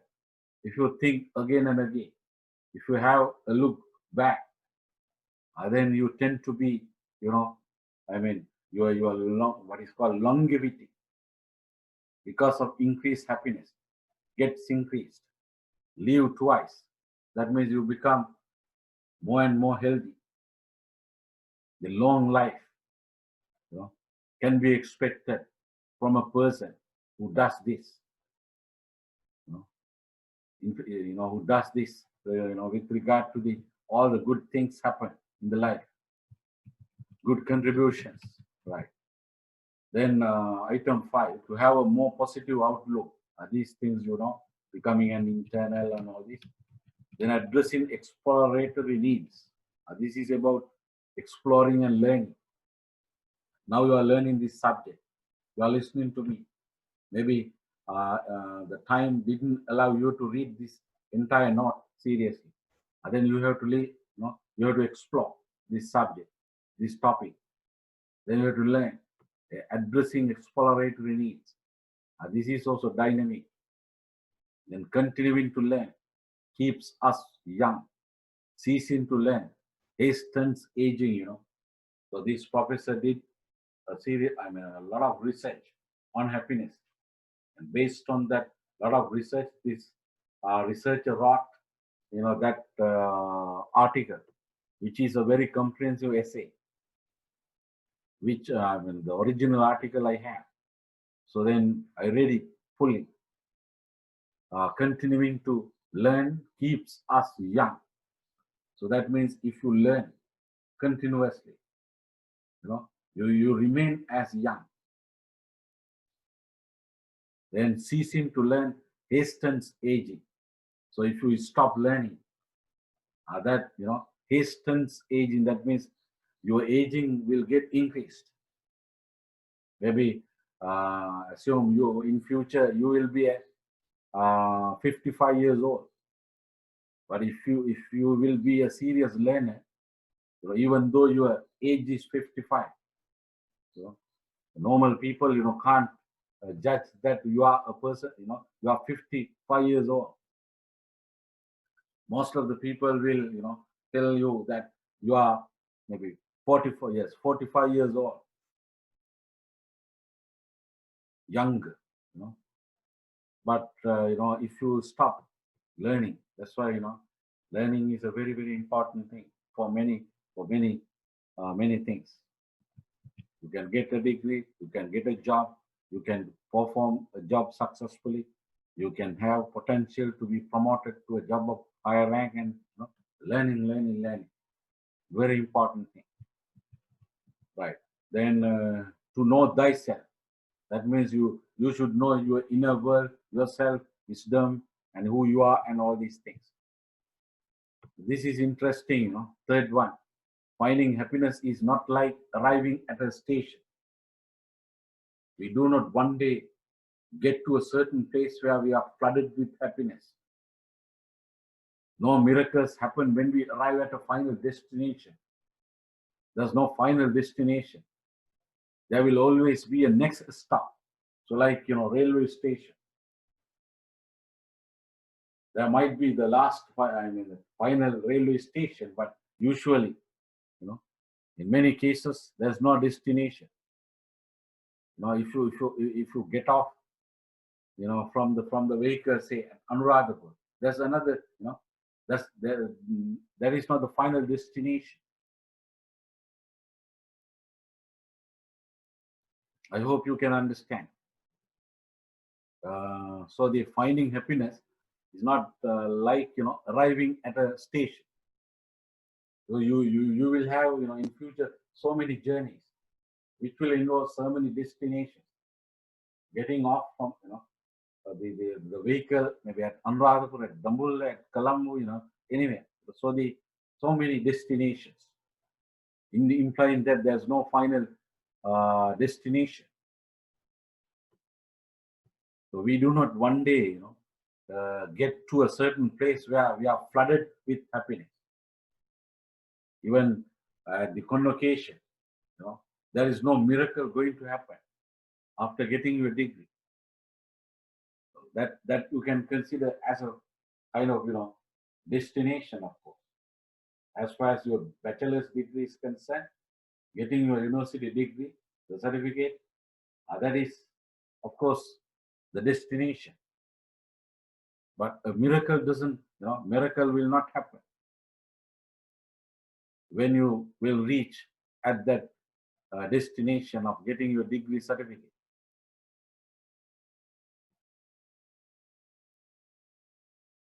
So therefore, the finding happiness is not like arriving at a station. You will have to continuously maintain that happiness until you die. And happiness is the way in which you travel, the person travels. Hence, it is important that the person should focus more on the route, the scenery, and the fellow travelers than on the destination. So therefore, that's why reading books, listening to lectures, following seriously articles, lectures, having discussions, even with your peers, with your friends, getting trainings, doing research with many barriers, in midst of many barriers. All, of course, maybe you might get headache, you might get tentative frustrations, you might get unhappiness, bad emotions, bad moods. But these, will really change you. So therefore, if you are serious, if you are living at the moment, then when you listen to a lecture, when you read a book, then by being serious, you can learn, and then that will make you happy. So therefore, concentrate on the route, concentrate on the scenery, focus on that. Also fellow travelers, rather than on the destination. Because at the destination, no miracles happen.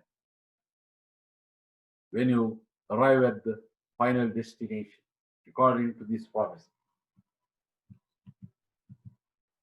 So then, if I give my reflections, okay, my opinion will be at the final destination also you will be happy. But you can be more happy if you concentrate on the process rather than if I use the system theory, because you are management people. Everybody must have learned about the system theory, inputs, process, and then output. And the process, process is very important. From the process, you can be very happy. Right. Okay, then views of Andrew Matthews. That is the last person I am going to give now. The time is 7:19. Okay. So views of Andrew Matthews. Exhibit 7.3. Some reflections on happiness given by Matthews. One is, first one, choosing to concentrate on what we have rather than on what we haven't. That means, contentment. Ladadain Satopi. Concentrate on what you have and then be happy by seeing what you have rather than what you don't have. Because if you think of what you don't have, if you, then you feel unhappy, you feel emptiness, and then you will destroy your happiness at the moment. Then the concentrate on happy thoughts. Remember, you are in control of your mind. One person sees, you look at this, is interesting. I hope you can understand without my explanation. Remember that you are in control of mind. One person sees the beautiful view and the other person sees the dirty window. Can you understand? That you choose what you see and you choose what you think. So, assume there are two people. Inside a room, there's a window through which both people can see. Beyond the window, there is a very beautiful scenery, nature, a part of the nature, very beautiful. One person sees that through the window. but the other person doesn't see because that person concentrates or focuses on the timber and then coloring and then the shape of the window. Assume the window is a very old one, needs to be repaired, many damages. Even assume the glass, several glasses, have been broken. Then the person, focuses on those things of the window and then losing the opportunity of being happy by focusing on the beautiful view. So therefore, be intelligent in choosing. Don't choose things, which make you unhappy. Choose things which make you happy.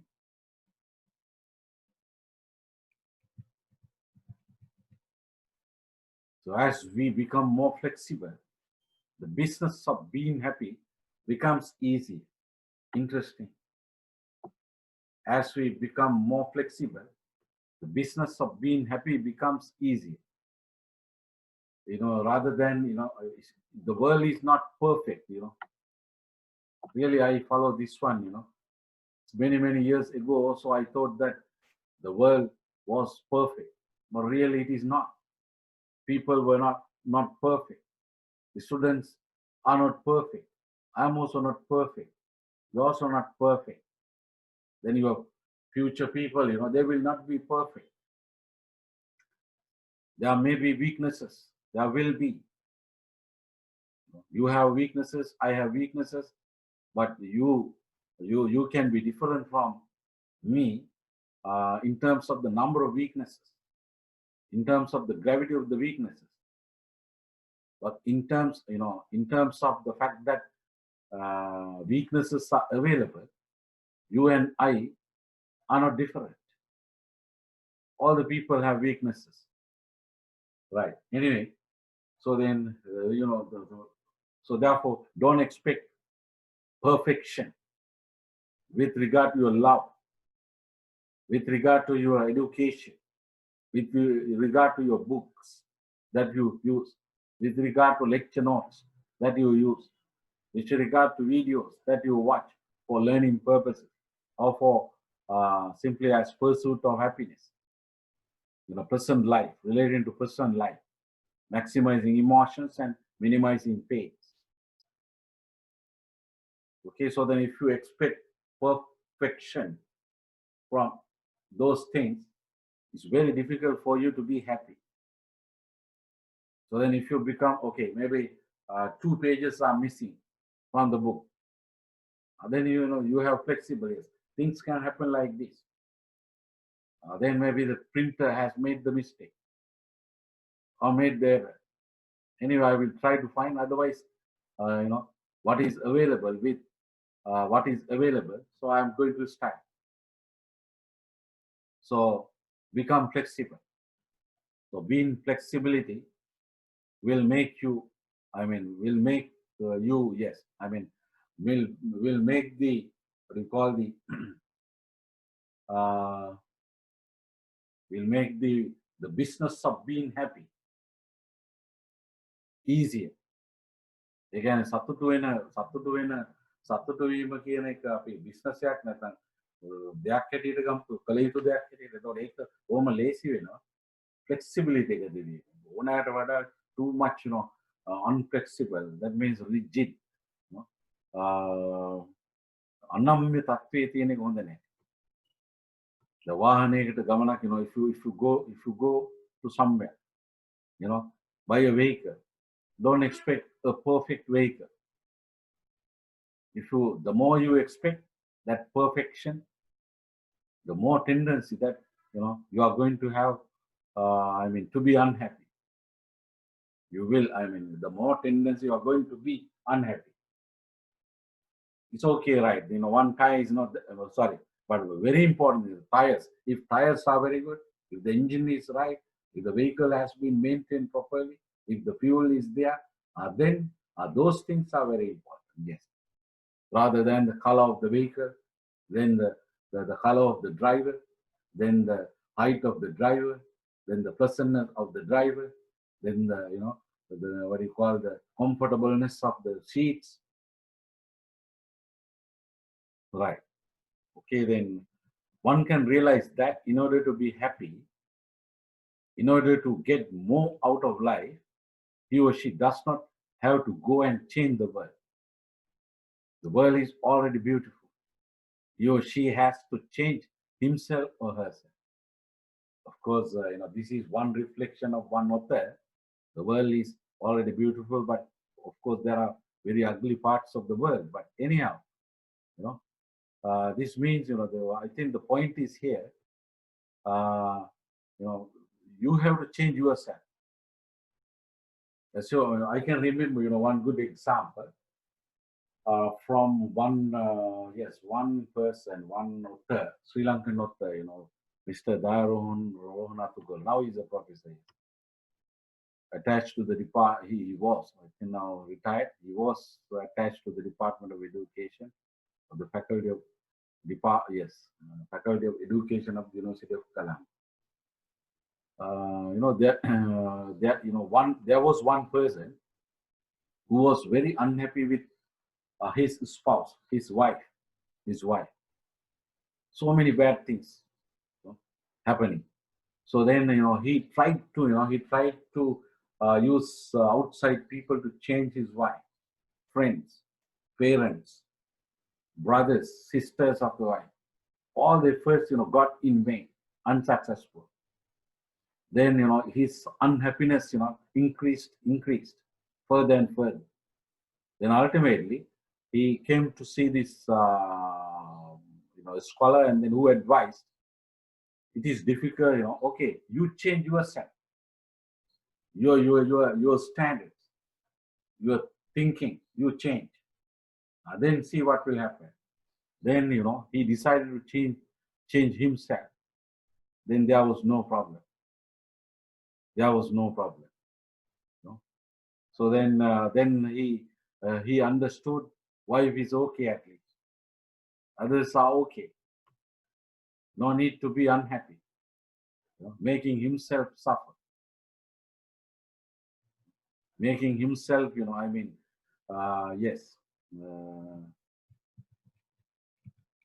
unhappy. Right. If you want to feel better about yourself, do something for somebody else. The moment you start to make other people happy, whether you are sending them flowers or giving your time, you feel better. It is automatic, simple, and wonderful. But be careful with the right people, with the appropriate people, right people. Right. One of the easiest ways to feel about ourselves is to recognize the beauty in others. This is a good reflection, really. Learn to see the beauty in others. You may not be that beautiful, but another person is more beautiful. Recognize that beauty. That will make you happy. That will reduce your jealousy. That will remove your jealousy. Unnecessary spoiling your blood, which is pure. Or if you can't bear, then do not choose of seeing others, forget about and engage in something else. But anyway, learn to recognize the beauty in others. Then you can be happy. So then, right. Then read books which give you ideas and inspiration. Right. Okay, then I think this is enough today. All of HRM in happiness and some other things, I will do for the at the next lecture. Now I hope that you are tired. So the role of HRM, and then we have activities, yes, some activities, and then I will show you some, yes. I think this is enough for today. Any questions?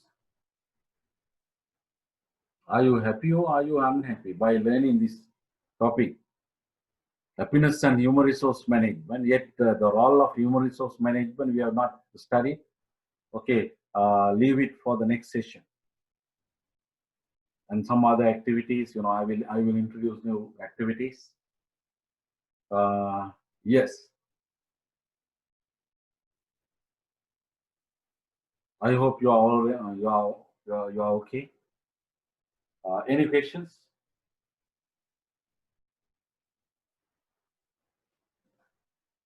The silence indicates that there are no questions. And then, okay, then wish you all the best and good night.